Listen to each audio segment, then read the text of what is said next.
E vamos de mais economia? A OCDE, que ontem assustou com as projeções para 2020, agora detalha o tombo histórico das economias do G20. Denise Campos de Toledo, como está o Brasil neste cenário?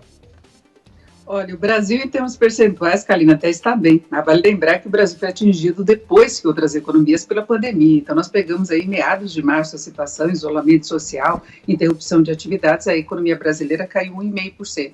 Agora, a OCDE estimou em 3,4% o tombo das economias do G20 no primeiro trimestre, é o dobro do que foi registrado na crise financeira de 2009. Foi a última grande crise global que nós tivemos. Os maiores tombos foram da China, 9,8%, foi onde começou a pandemia, depois vem França, 5,3%, a Itália também com 5,3% de queda do PIB no primeiro trimestre, lembrando que foram países que tiveram que radicalizar mesmo na quarentena, no isolamento social, para conter um avanço forte demais da pandemia. Aí nos Estados Unidos a retração foi de 1,3%, a economia americana vinha num crescimento muito acelerado, também não recorreu muito rapidamente ao isolamento social e também esteve entre os países que foram atingidos depois. Começou na China, depois atingiu a Europa, aí chegou nos Estados Unidos e depois aqui no Brasil. Já no Brasil a economia, como eu disse, encolheu 1,5%. Agora as perspectivas não são boas em termos do segundo trimestre,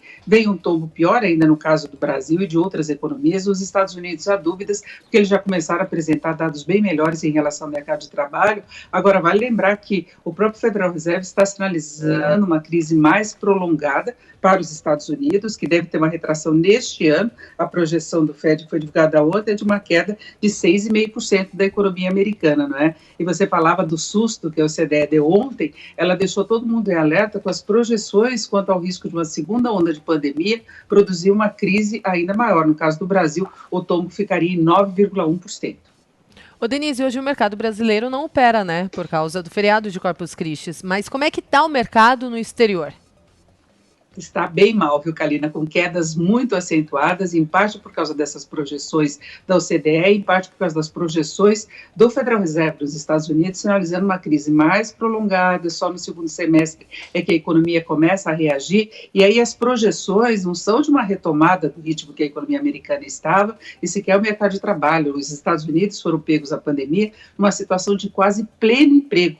Está mostrando essa recuperação agora, mas as projeções ainda são bastante negativas. Eu falava dessa previsão de um tombo da economia neste ano de 6,5%, crescimento depois de 5% em 2021, em 2022 3,5%, e a longo prazo viria um crescimento menor de 1,8%. Então mudou o ritmo da economia que era esperado. Então vai haver essa recuperação, pode ser uma recuperação até mais rápida do que se esperava, só que não vai repor tudo que foi perdido com muita rapidez, não. Então fica uma situação bastante complicada, uma crise que vai se arrastar, e os Estados Unidos têm um peso relevante em relação ao andamento da economia mundial. Então nós temos projeções negativas da OCDE, temos projeções negativas também do Federal Reserve, e aí o tombo das bolsas na Europa, por exemplo, passa dos 2%, está se aproximando dos 3% agora.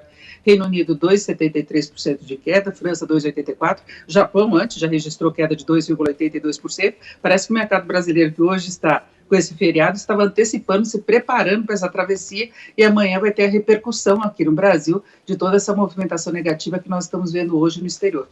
Então a gente espera amanhã você com mais informações, Denise. Valeu por hoje.